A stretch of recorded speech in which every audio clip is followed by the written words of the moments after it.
One day after the Martin Luther King Jr. holiday in the U.S., CNN 10 is kicking off a new week of news coverage. I'm Cral Azuz. Thank you for watching.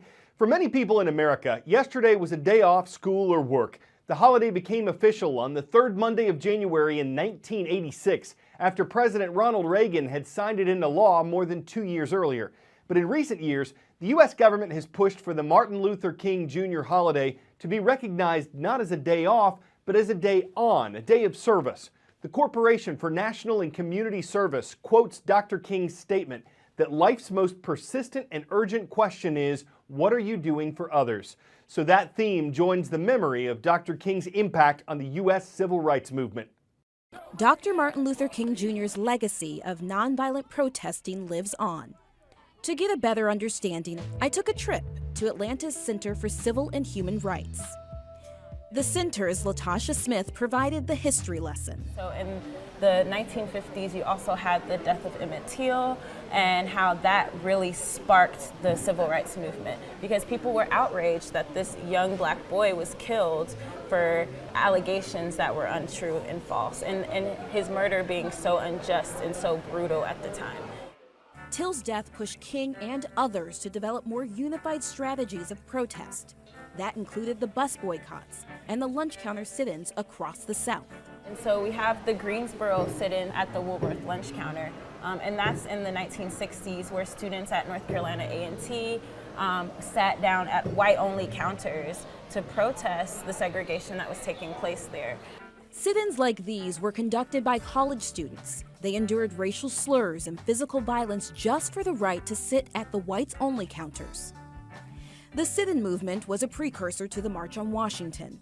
The march inspired many with its peaceful show of solidarity and amazing speeches. But its leaders wanted more. What was the strategy behind it? What were they fighting for? What specifically did they want? So the March on Washington was all about jobs and freedom and equality. And what a lot of people don't know is that there were a set of 10 demands that were created and that were drafted up that the protesters wanted to achieve. Though much has been accomplished since the march, at the time, opposition to change persisted, and so did violence. The Birmingham church bombing, Bloody Sunday, Martin Luther King was shot and was killed tonight, remember?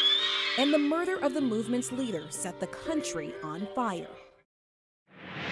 The nation of China is reportedly planning to spend more than $2.5 billion this year to fight air pollution in its capital city, Beijing. Last month, it was under a red alert, China's strongest warning about air pollution.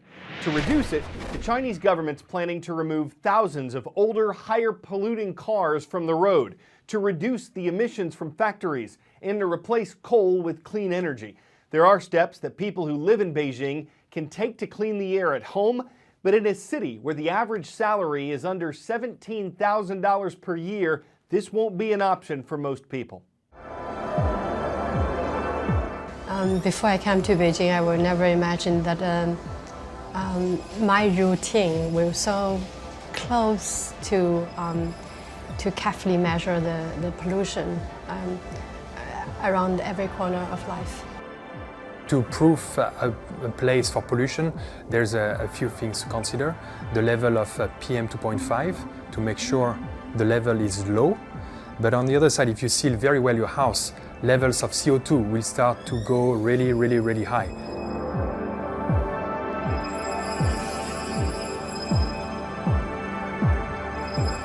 So this is actually quite an expensive system. So the airflow being brought in is actually quite large.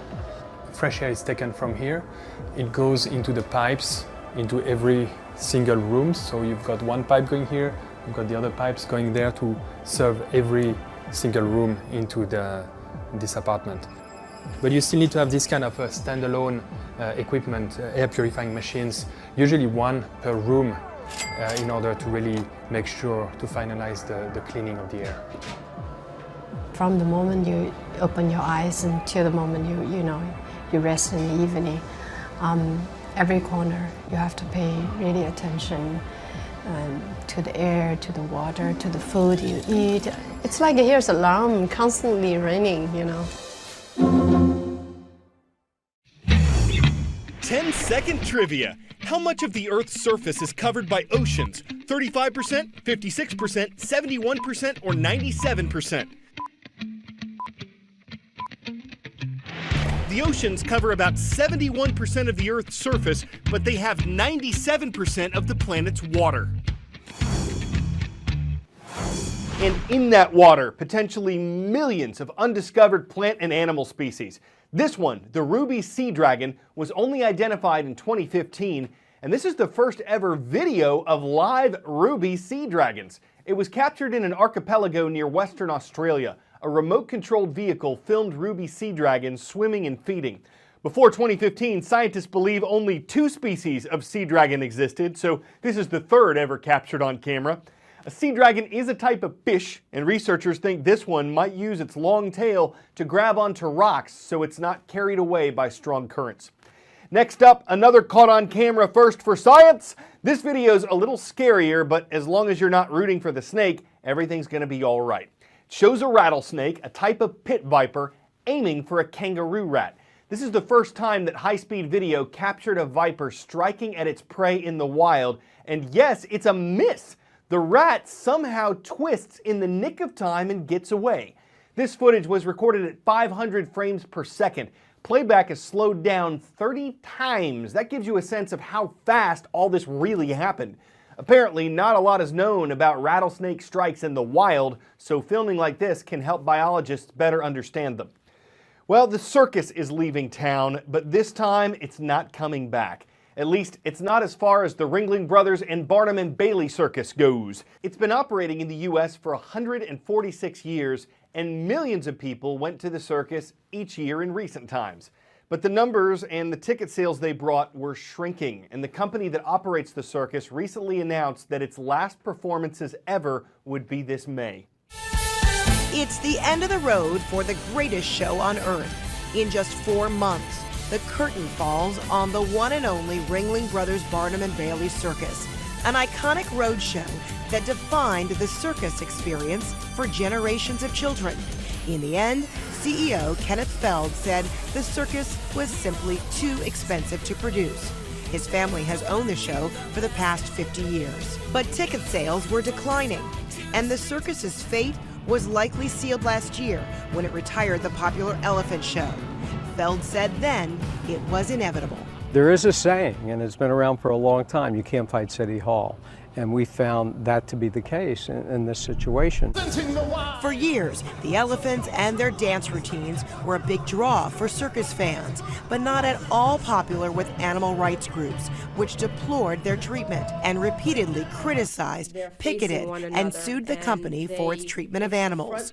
In 2011, the circus paid a fine of more than $250,000 for alleged violations of the Animal Welfare Act. And last year, it retired the elephants to a conservation center in Florida. After the closure was announced, People for the Ethical Treatment of Animals declared victory, while admitting its war against other wild animal exhibitors, including marine amusement parks like SeaWorld, is far from over. The last performance of the Ringling Brothers Barnum and Bailey Circus will be on May 21st in Uniondale, New York. Frederica Whitfield, CNN, Atlanta. Responding to animal rights groups, the CEO of the company that owns the circus says its closure is not a win for them, and quote, "This is not a win for anyone." He added that entertainment has changed and that the traditional family unit is different.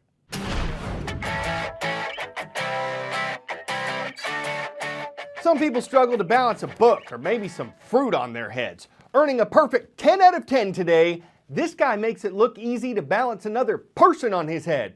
But it's not just the balancing here, it's the Guinness World Records set when 2 Vietnamese circus performers and brothers went head-to-head and ascended the 90 stairs of St. Mary's Cathedral in Girona, Spain.